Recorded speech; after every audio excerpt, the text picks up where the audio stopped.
I had to meet a client out here this morning, but Mike, I want you to first kind of tell us about yourself and where you're from. Yeah, my name is Michael Brown. I'm from Sacramento, California area, so kind of the capital of California. I've been in real estate now almost 5 years. Actually started up with the Ben Kinney Group. We go by the DeRosa team here. For our specific team now, we were actually the Ben Kinney team when I started. And yeah, pretty much spent my whole career with the organization. Okay. And you were on an agent panel yesterday. And what was the topic of discussion? Yeah, what we were talking about yesterday is how to win the listing every time, pretty much, and just different strategies that we use from really that first call where you set the appointment to what you do to prep for the listing, to what you send, to how you handle the appointment in order to be able to ensure that you give yourself the best chance to sign the listing. Okay. Now, when you started with Jake out there, kind of tell us what that process looked like as far as going on your first listing appointment. Yeah, no, I'll kind of start off with really kind of before I joined up full time, and then kind of leading to those first couple appointments. But kind of when I started, Jake had given me some materials. One of them was the listing presentation. We actually had a slide deck of about 70 pages, however long it is, and each page had a script, exactly how Ben gives it and all that stuff. And so I kind of started reading through it and trying to learn it even before I joined the team, but hadn't really gotten that far with it. And I got involved in the actual real estate life of making calls every day and trying to learn everything I can and just trying to retain information. And I got to the point a couple months in where I'd set my first appointment, just circle prospecting and open house. And Jake actually was kind enough to go out with me to the listing appointment. He actually pretty much handled it for me. And it was the easiest appointment I'd ever been on. I kind of just introduced him to the clients and he took it from there. We ended up signing it. So that was the first listing I took. But the second appointment, I think this is where Wes wants me to go. The second appointment I took, it ended up being kind of a sphere referral almost. It was my wife's friend's boyfriend, who they're actually married now, and I've done several transactions with him. But he was going to sell his mom's house. He was living with her, all that. They wanted to get out of a bad part of Sacramento and buy another house in a nicer part. And so kind of through my wife's friend, I got this appointment. And I kind of went into it thinking, oh, this is going to be easy. I sort of have met the guy twice, it's a referral. So, just go in and sign it type thing. And I show up to the appointment. What I didn't realize was that his mom was the one on the title of the property and that the appointment was with her as kind of the main decision maker. And he was going to also be making the decisions. That was number one. Number two, he was late to the appointment. He was not off work yet. And so by the time we showed up right on time for this appointment, it was just his mom there, this lady who I've never met before. And so it kind of went from a situation where I thought, oh, I'm just meeting with this guy I kind of know, to I'm meeting with his mom who I've never met. The other side of that too, is the way we kind of run our team is we'll do the first presentation for you. We want our new agents to feel like, hey, just go set appointments and we'll help you sign it, right? We don't want to have a fear of setting appointments.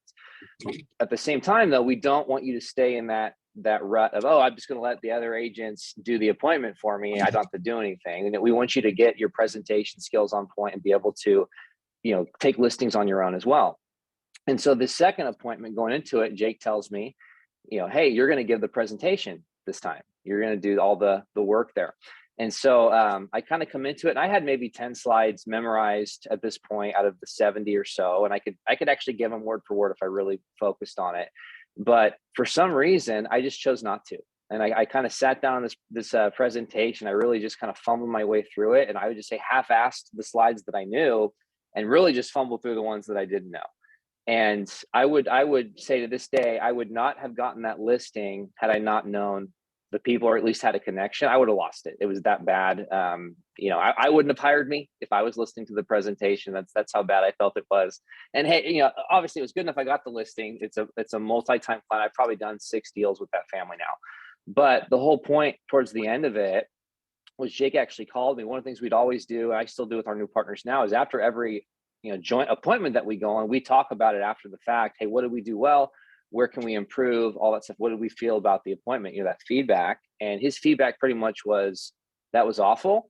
You have 2 weeks to learn the presentation. And if you don't, I'm going to take X amount of dollars out of your commission on the sale because I had to sit through that. It's kind of what he told me, tough love. He put, monetary attachment to it. And it basically was a wake-up call that I had to get better at my presentation. I'd been there I think I was probably 3 months in at this point, 2 months in. It wasn't like I didn't have the materials or I didn't have a listing presentation to learn. I just didn't take the time to learn it as good as I needed to learn it. And so I basically buckled down those 2 weeks, and I spent, really, I actually probably took the first week and didn't do much. It was really that second week where I really buckled down. But I was alone in my office at my apartment at the time, and I would just, for hours, just be saying it out loud to myself. I would take it one page at a time, one line at a time, memorizing it pretty much word for word, to the point that my wife probably could have given the presentation. She'd heard it 1,000 times in 2 weeks, and everything. She probably could have given most of it. But 2 weeks go by and I had to give it in front of the team. And I think at that time we had about 5 or 6 agents on our team. So I sat down and I gave the presentation, and I had put so much work into it and learned it so well, I could present it, at least the content, better than anyone on the team, probably better than Jake at the time as well. That's how much I really worked on it, and got to the point that I had it memorized, to where even off the script, I almost had every word. There's only a couple, maybe I missed one word here or there. That's how hard I worked on it. And I won the bet, so to speak. I got to keep my full commission on it. But really the impact that I saw was what it had on my business after I put that work in to learn it. And what I mean by that is, up to that point in time, I had, signed 2 listings. One of them was, like I said, the one that Jake did for me. The second one was this one little sphere referral that I had. And then I had closed one deal that was kind of a team lead that came in. We had a referral that came up from down in the Bay. The guy was buying a small little condo. Jake kind of handed it to me. So that was what I had for business wise. I had, maybe a little bit of a database and all that stuff, making these calls, but I really didn't have much that I generated myself. It was all kind of provided by the team. And, at this point, 3 months in, you're starting a brand new career, you start to get some discouragement. Like, hey, I've only done this one little tiny deal. I've made, $1,500 in 3 months, and I'm like the sole breadwinner for my family. California, that's not going to fly. You got to be making more than $1,500 every 3 months. And but once I did the work to learn this presentation, I noticed a difference in my business. It started with just my conversations and just the confidence I had in the phone. Not only did I know this presentation, but by learning it, I actually kind of learned what we did to sell houses, right? It wasn't to me any longer a mystery of, like, even though I hadn't actually sold one yet, I knew the process of selling it because I learned the presentation. I went through all the stuff that we do, and I had a really good idea of what the process looked like, even though I hadn't gone through it myself. So that was one thing. It completely changed my confidence when I'm talking to people on the phone, whether it's an expired lead, it's a prospecting lead, open house. Because I have this confidence, my conversations changed. I was able to pull bits and pieces of the listing presentation and use them in my conversations. Hey, Mr. Seller, have you heard about the 4 different things that set us apart from every agent out there that you're going to interview? Oh, no, I haven't. Oh, well, we need to sit down and talk about that, right? Or, hey, have you heard about what we do to market homes, right? It just gave me a confidence in those areas. The second thing that it did is, aside from setting more appointments now at the appointment, I now had confidence to actually deliver this presentation. One of the things that I found happening, this is probably about 6 months in. What I'll say is, so I learned this presentation about 3 months in. Within 5 months, I'd closed 5 deals, right? So the one that I'd gotten from Jake, the 2 listings that I had, plus 3 additional deals that I had put together myself. So I went from averaging 1 every 3 months to now 5 months in, I'm averaging 1 a month. By the time I finished out my first full year in the industry, I'd closed 26. And so I saw it just really propel my business, but it did not happen until I learned that presentation. That's what was game changing for me. A couple of examples too. I would start going into appointments and I would start taking listings over seasoned agents that had been in the business for 20 plus years. And here I am 5 months in. And a perfect example, there was one in an area called West Sacramento. It's actually a separate county from Sacramento. It's a kind of little pocketed area, very niche little neighborhood. And I ended up setting an appointment off an expired call out there, and they were getting ready to go back on the market. They were planning to work with a different agent they had been talking to. And this is an agent connection they had gotten through someone on their, I think it was they're one of their kids' soccer teams. The other guy had a kid on the soccer team. So, kind of that sphere connection. And the guy touts himself as a West Sacramento expert. He grew up in the neighborhood there. He's been working his whole career in real estate there, 20 years. He's the neighborhood expert for West Sacramento. One of the concerns that they had, though, is they knew this guy, and they had a question mark about, hey, working with someone that we know. And so I stepped in, did the listing presentation. I actually took that listing over that 20 years more experience than me as far as time in the industry, neighborhood expert, because of the way I delivered my presentation. And it even included having them list at a price lower than they wanted to, just by learning that script, that presentation, and some other pricing scripts along there. And so again, taking a skill set that I would not have had a few months into my business to now 5 months in, 6 months in, I'm going out and taking listings over other agents. And there's another one even kind of recently, just with the presentation. It was a past client. They referred me their son. He was selling his father's house via probate. His dad had passed away. And, one of the things I talked about yesterday on the panel is I approach every listing appointment to this day exactly the same. Doesn't matter if it's a sphere referral, doesn't matter if it's a cold call, prospecting call that I just set, never met the person before. I approach it with a certain level of professionalism and making sure I'm treating everyone the same way, because I know that they appreciate it, especially my friends and family, when I take that level of seriousness and professionalism when I work with them, but also because it can set me apart. And in this specific instance, I go to meet with this sphere referral, and I thought I was the only person he was interviewing with, right? And to come to find out, he actually already talked to another agent that he kind of liked and was interviewing me as well because his mom wanted him to. And I went through the presentation with him to the level that he wanted to learn. These days I don't always go through the whole thing. I don't want to bore someone into losing a listing, but I tailor it to what they want to know in the certain areas so that they feel confident I can sell their house. And so I took the time to go through the presentation with him and answer our questions on marketing, our team, all these different stuff.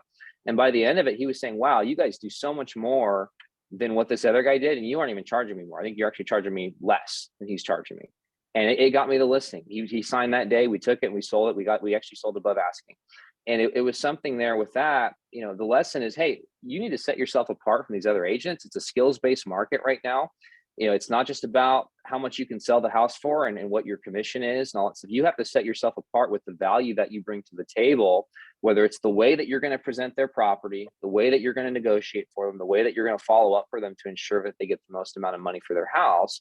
Well, we don't have a real way to do that unless we have our presentation skills down and we have it mastered how we're delivering it.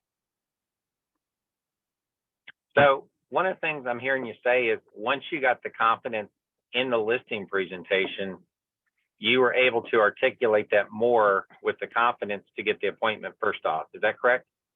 Correct. Yeah. I mean, it's the sort of thing, I'm sure we have some newer agents on the call as well as experienced ones. I know when I first started, because I didn't really know the process or I didn't really, understand all the stuff, I hadn't done it. It's like, hey, I'm trying to go meet with someone to sell their house who may, at least has bought a house before or may have sold before, and they probably have more experience in it than I do. And I'm supposed to be the expert. What do I say? That was my mindset behind it. It's like, I don't know what I'm doing as far as selling a house, right? If I'm getting the reality of it. However, when I took the time to learn what to say, the confidence changes. I know, because even though I haven't really done it, I know what to say. I know what to do now. I have that level of knowledge, at least from learning it. And so just the confidence in our team and what we do and just the understanding, I had a different level of excitement when I was on the phone and being able to talk to people that, hey, we can sell your house because I understand what goes behind it. I know what to say now. Very good. Now, the other aspect too is that once you started doing that, now you're going in there with more confidence. So you started utilizing some other skills, probably like the disc profile, and also as far as seeing what's important to them for motivation. Tell us about that. Yeah, so that came a little bit later. I think it's impossible to learn every single thing at one time. It's sort of like this career. You're drinking from a fire hose. You're just trying to learn one new thing every day. And I think there's certain areas of importance. I think Ben talked about it. So sometimes we get so worried about the listing presentation, but we don't know anyone to give it to, right? Part of it is we got to set the appointments.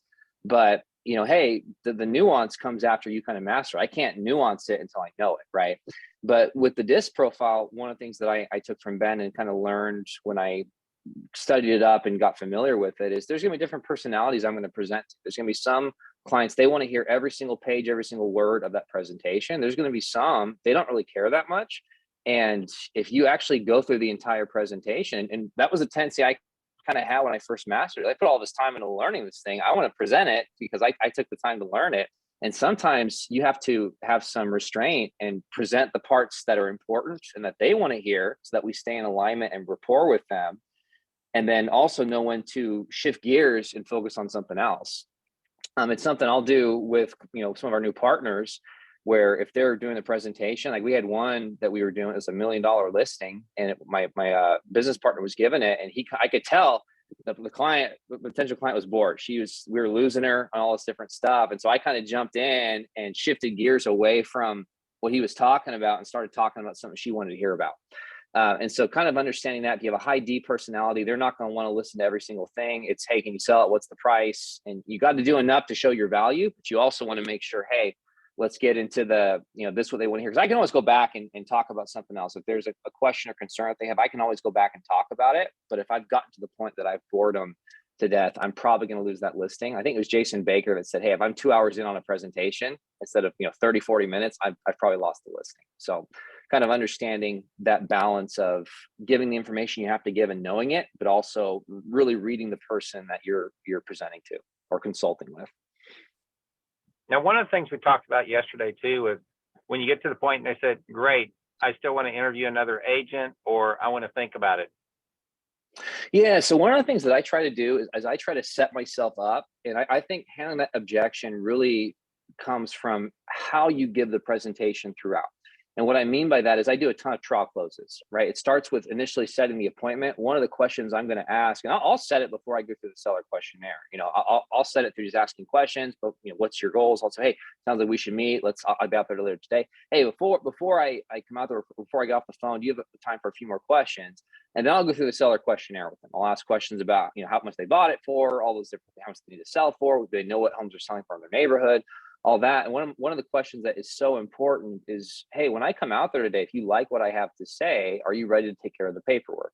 Another way I phrase it, if you want a softer way to say it, is, hey, just so I can come fully prepared, do you want to make sure I have paperwork today just in case you're ready to take care of that, right? And if they say, yes, I'm ready to sign, if I like what you have to say, I've set the expectation that I'm coming out to list your home. It's not a home valuation. It's not a pop by or just a preview of your house. I am there to actually, by the time I leave, have paperwork signed, because that's what you told me you were ready to do based upon the conversation that we had. And so I come in knowing that, what type of appointment. Now, if I'm going on a home valuation, I'm still going to bring the paperwork just in case.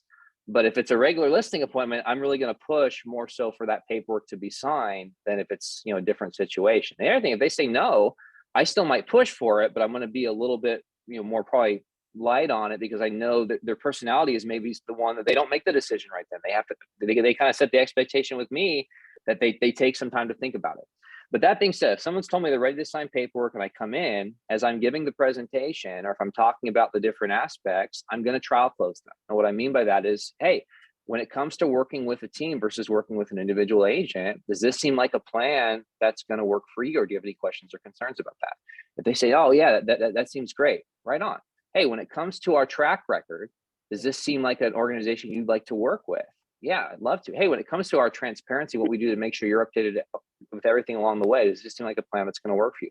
Every step of the marketing. Hey, when it comes to our internet marketing, is there anything you can think of we could do in addition to what I share with you today? Or does that seem like a plan that's going to work with you? Yeah, that seems awesome. I get through all those things. And when I get to the end of the presentation, they're not ready to sign after we've gone through all the pricing and everything. And they say, I want to think about it, or oh, I want to talk to another agent. What I'm going to ask them is, hey, I totally understand and I respect that. I think it's great to get multiple opinions. However, I'm curious. Usually when I sit down with someone and I go through all what we do to sell homes, and they tell me that they like our team like you did, and they tell me that they like our tracker like you did, they tell me that they like all of our marketing like you did, and they're not ready to sign the paperwork at the end of our consultation, it's usually because they have a question or concern that I have not addressed yet. So that being said, what question or concern do you have that I can answer for you today? Part of the problem with I'm not ready is there's an objection underneath that somewhere that we have to figure out what it is. I can't handle I'm not ready unless, okay, what does that mean, right? I have to get to the root source of whatever their concern is. Sometimes it's that they have the appointment with the other agent and they want to work with us, but they don't want to cancel it. We have to ask that question, right? I say, hey, sometimes it's, a lot of times when I teach clients when they're hesitant, it's because they have another appointment and they want to work with us, but they feel awkward canceling it. Would you say that's true with you? Well, yeah. Well, hey, why don't I call them for you? I'll let them know you decided to work with us. That way you don't have to feel awkward about canceling the appointment, right? I've made that call before. Another one that I've done, same situation. They had another appointment with a guy that was actually in our market center. And I told him, hey, look, you mentioned all this different stuff. I went to that same script I just shared. And a lot of times they don't want to cancel. I said, yeah, well, that's kind of it. I offered to cancel for them. They said, well, no, I don't want to do that. I said, why don't we do this? You said you want to work with us. I want to make sure we don't lose any time because you want to get this house sold. Why don't we go ahead and take care of the paperwork? I'll leave it with you. That way you have it. And you can hold the appointment with the other agent. If you like what they do better than ours, you can rip it up and you can work with them. And they said, okay, that works. And they went ahead and signed the paperwork. I left it with them. The next morning, they called me and said, hey, we just decided to work with you. We're going to cancel the other appointment. And I walked out of there with a signed listing and could start getting some stuff, going on it. And so there's different ways to push through that. I think the number one thing is we have to know what their concern is. It's always a question of concern. So there's an objection somewhere, whether it's the commission or this or that, or something here. Maybe there's something else another agent did that we didn't talk about today. Jake's got it's kind of a humorous story, but he had a listing that he lost one time because they had another agent they talked to that showed him this really cool Bluetooth lockbox that goes on the house that they were going to use to make sure their house stayed secure. Well, we all use those, right? It's like, well, hey, we do that too. Aside from that, they liked our stuff better, but they put the other person because of this cool technology thing. And so sometimes it's just asking that question of, hey, is there anything that we do that that someone else said that they do that for some reason I forgot to talk about today? And if they bring that up, oh yeah, we do that too, right? We want to show that we do everything someone else does as well. But I think the biggest thing is just understanding what's the reason they're not ready to sign. We have to be not afraid to ask that question. Very cool. I'm going to open it up for questions.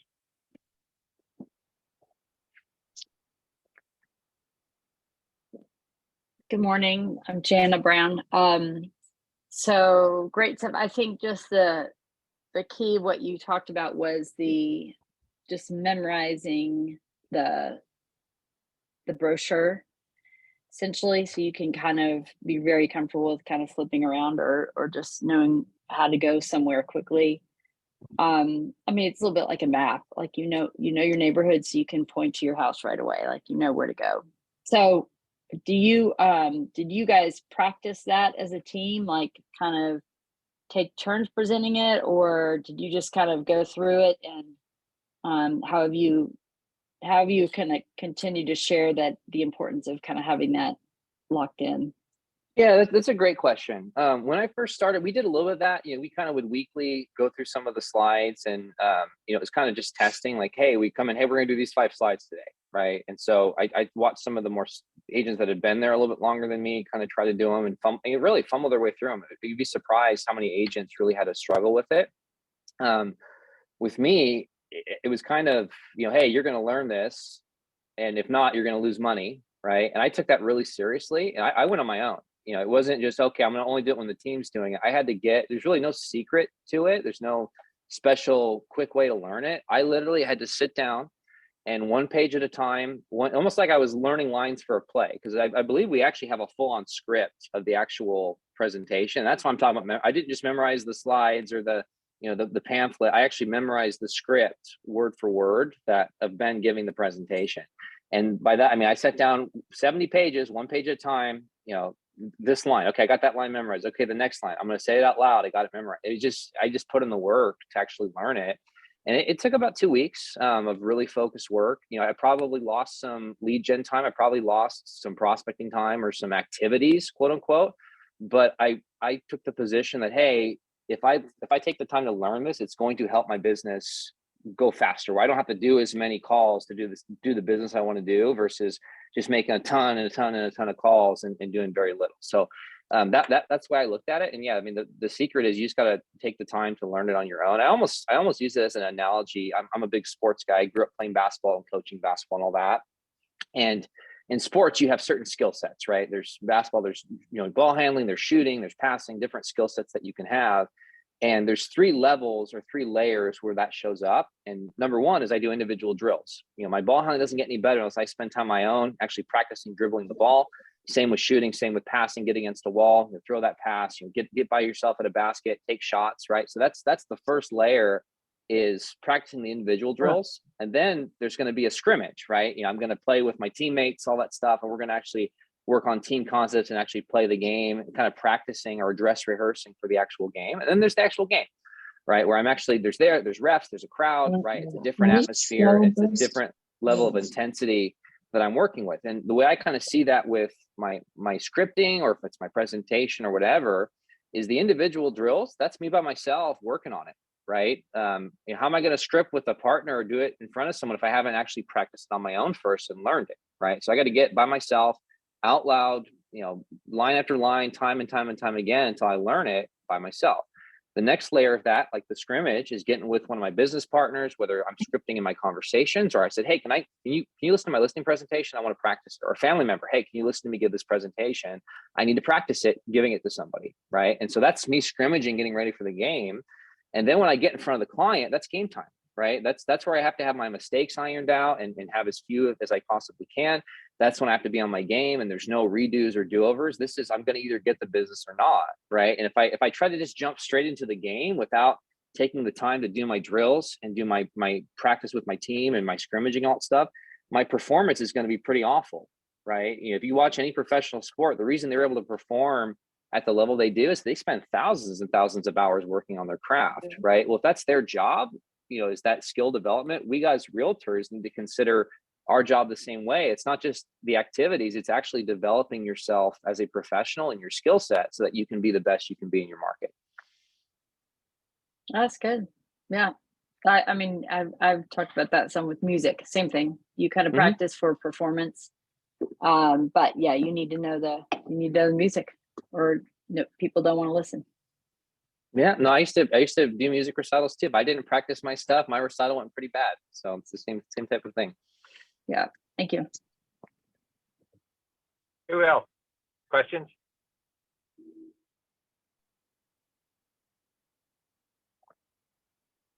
Mike, I appreciate you spending time with us today. Oh, of course. And it was fantastic. We are going to put this on our Tennessee Power App, and I'll send you the link to the recording. So thank you so much again. Yeah, of course. My pleasure. Thanks for having me. All right. Signing off.